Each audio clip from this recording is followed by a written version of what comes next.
So I'm sure as many of you noticed, I've not posted anything for quite some time. I've just begun to think, well, maybe this YouTube thing is not being used exactly the way I wanted it to. I'm not really sure. So what I really want to do is start sharing with you some of my thoughts.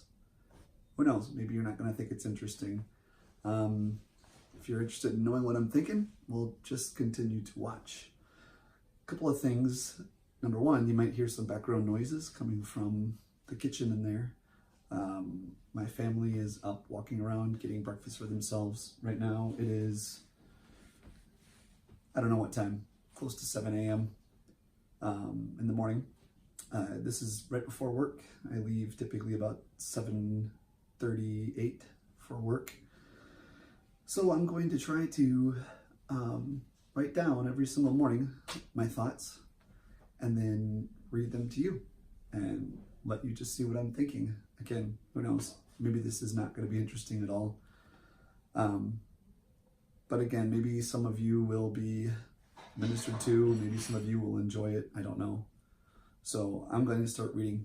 First of all, before I start, this is a journal that I've had for quite some time. I have entries in here going back as far as 1996. Yeah, I'm old. Maybe some of you who are watching this have not even been born at that time. But anyway, I'm 43 at this current time. It's 2019. Anyway, so this is when I first got the book. This is what I wrote. And since 1996, when I first got the book, this is how much I've written in it. Not very good at journaling, as you can see. So I'm going to try to do better. Like I said, every day, put my thoughts down and begin to read them to you. So again, sorry for the cereal. I apologize. But here we go. I'm just going to start reading exactly what I've written here. 6:26 a.m., Thursday, May 19, 2019. Dear Jesus, so yesterday I was listening to the Rich Roll podcast, and his guest was talking about a practice that he started several years ago while reading it in a book. He said the author encouraged all her readers to write 3 pages a day about anything and everything that might be on the mind. So here I am, trying to practice this for myself. I realize that there are so many things that are floating around in my mind. Some of it's positive, some negative, some indifferent. Some are just random thoughts that seem to serve no purpose at all. I realize that in all these, I am no different than any other human. While I want to work on where I want to work, and that being different is to learn to take every thought into captivity, good or bad or indifferent, and either allow it to stick and become a part of my way of thinking that shapes my life, or allow it to just go as it came. For many years, most of my adult life, I've struggled with being perfect. Not so much that I haven't minded to allow myself to indulge in selfish destructive behavior from time to time, but the idea of perfection itself, like God won't really love me if I'm not absolutely perfect.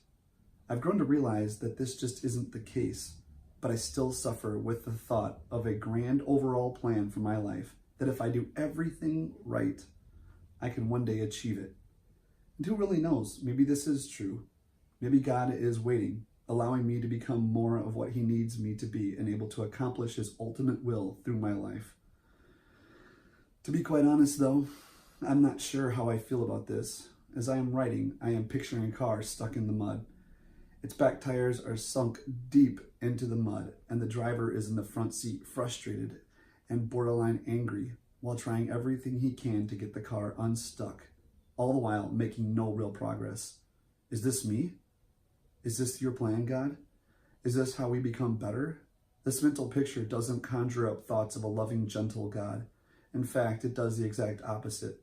This mental picture allows me to become disappointed with you. It gives me the right to see you as a God who dangles the carrot just out of reach and thereby leaving me an incomplete human.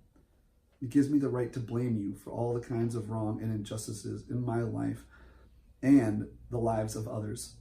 So now that I see that this mental picture of you isn't correct, I realize I need to be healed. This makes so much more sense. To be honest though, now my mind is thinking, how much longer until I'm healed? And now I need to be healed of this as well. That was the end of page 3. So, like I said, I'm going to write in this journal, try to every single day, and try to post these videos before I leave for work, and allow you to see what's in my mind. And again, maybe by me sharing my mental struggles with you, and just even some of my thoughts, it will help you